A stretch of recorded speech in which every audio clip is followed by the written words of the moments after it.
It's a very beautiful Sunday evening, and we're live here on CRBC TV Calabar.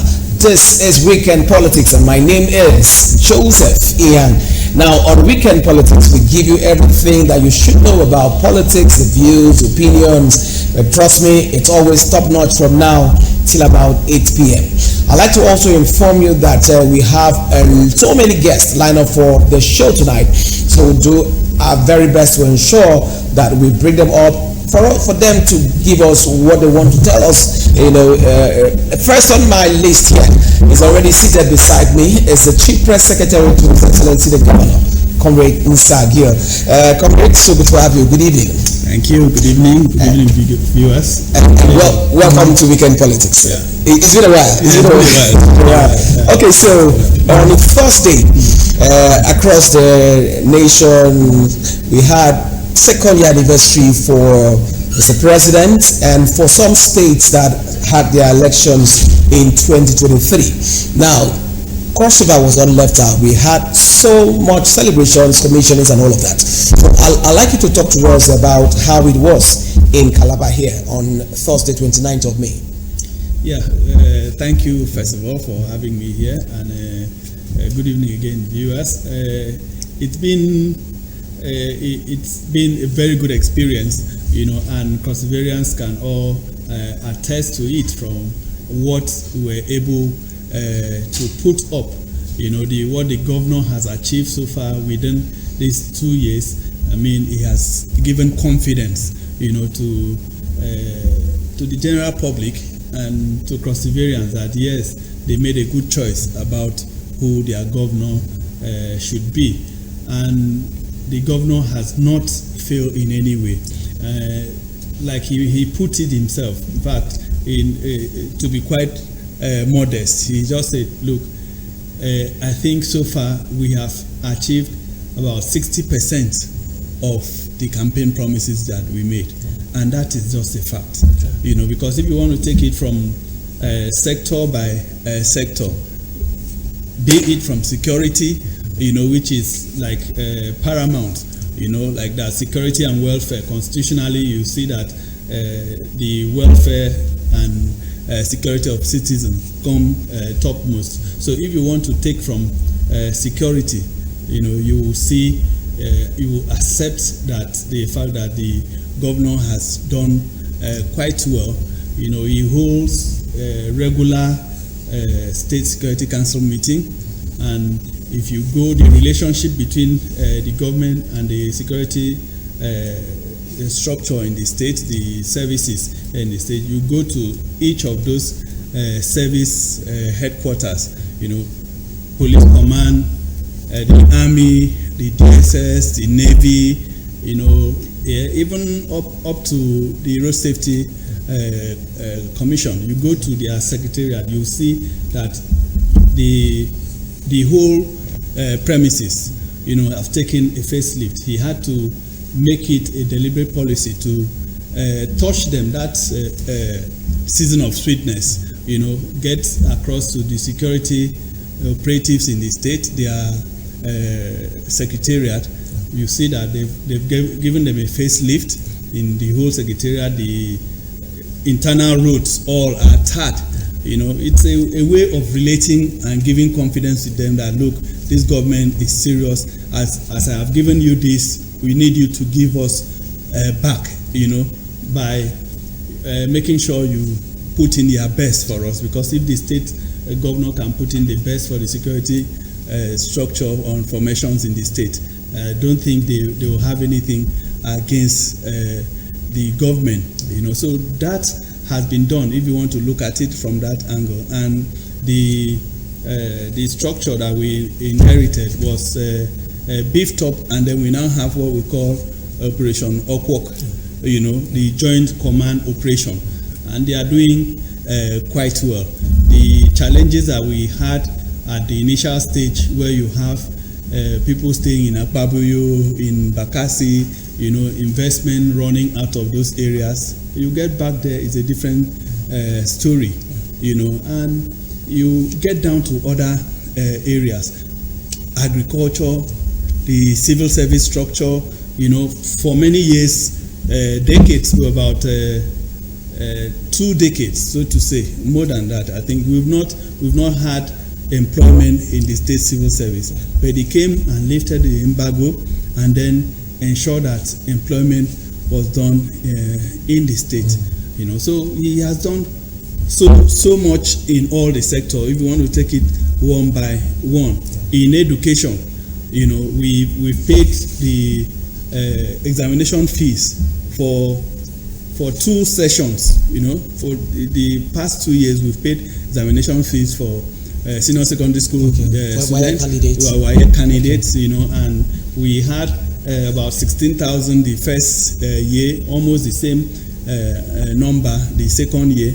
And we've spent almost half $1 billion, to get across to those sector and make them feel that season of sweetness. So the governor has been quite intentional to ensure that he achieves on all the promises.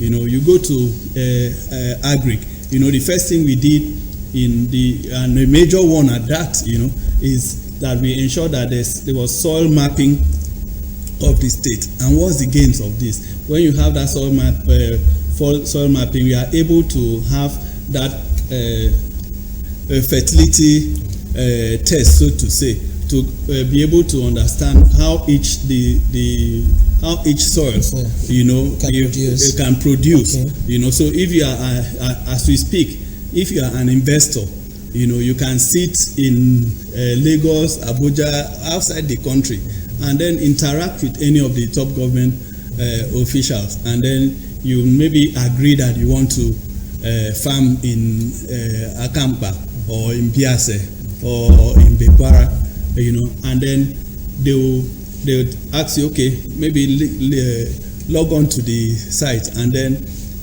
check the area and check if you are what is the kind of crop that you want to get into. Can grow there. If you can grow there, and then the landed area and all of that. So you can, at a punch of button, stay outside and get facts for yourself, and then come in to do your business. Okay. A lot of reforms in the system. Okay. Even getting C of O now, you can get it as the process has been digitalized. Absolutely. Let me quickly come in there, CBS, because as that one of our guests on the show tonight is the DG, of Cross River Geographic Information, and quite a lot is going on in the state. But let me, because there are a lot to talk about the government of Prince Otu in the last 2 years. But let me quickly jump in there and find out when His Excellency came on board on the 29th, 2 years ago. Yes. He said he was going to consolidate on the gains of past administrations. Exactly. So 2 years on now, can you tell us what have you seen as the parameters that he has actually consolidated on the gains of past administrations? Yes, a lot, and he lives by his promises. Let's take, for instance, the idea of the Bakassi deep sea port. The vision was brought up by former Governor Ben Ayade. He drove it to a point, but now came Governor Bassey Otu. He now looked at what was on the table and saw that a lot of money had been spent on it. So do we follow it or do we abandon it? He saw that there was a lot of prospect in it, and he went for it. And so far, there've been a lot of push to bring in stakeholders to do the needful in order to bring it to reality.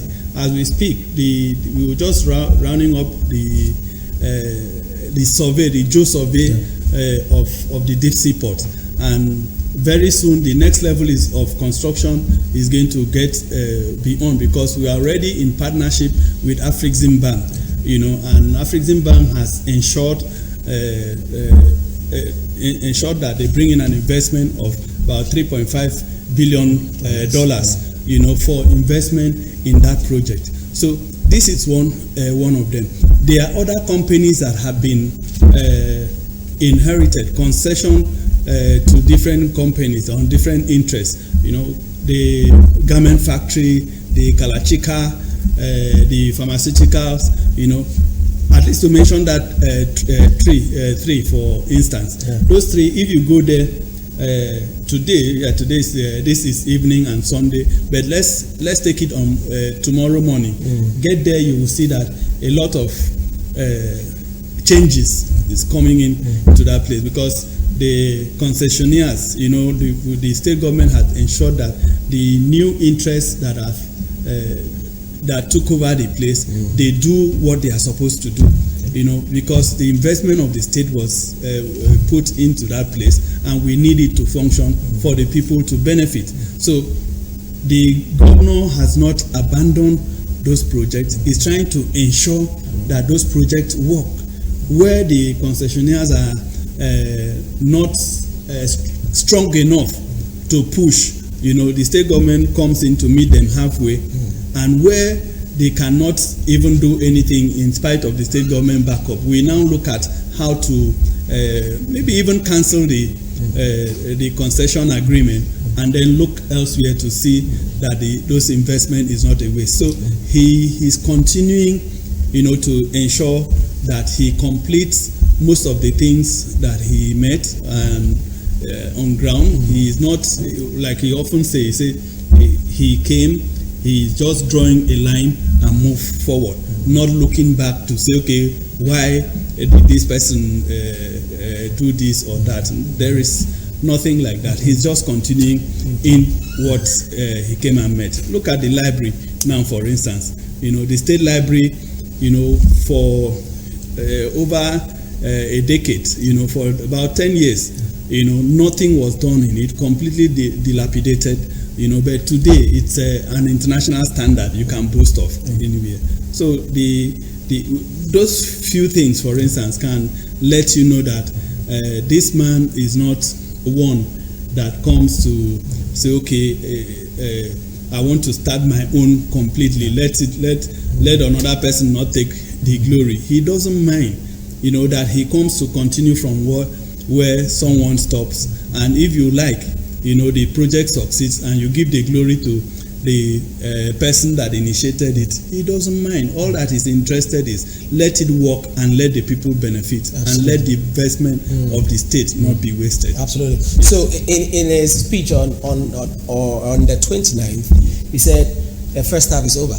So this is the second half. Yes. What are we looking at in the second half? That's going to be about your last but one question. What are we looking at? Second half. A lot. We are looking at a lot, because a lot of things, a lot of the investment, the foundation that we have laid, the seed that we have planted, most of them are going to come up now. And I want Crossivarians to be very optimistic, because people should not just be looking at, yes, there are difficulties in the economy, but we should not just be very pessimistic and keep talking, oh, these things are too hard, things will be bad, things can never be good and all of that. We don't need that. Just believe that the governor is committed, for the good of the state, and he's doing a lot to attract investment, doing a lot to turn around the economy of the state. We've had federal government bringing the special agro processing zone into Cross River State.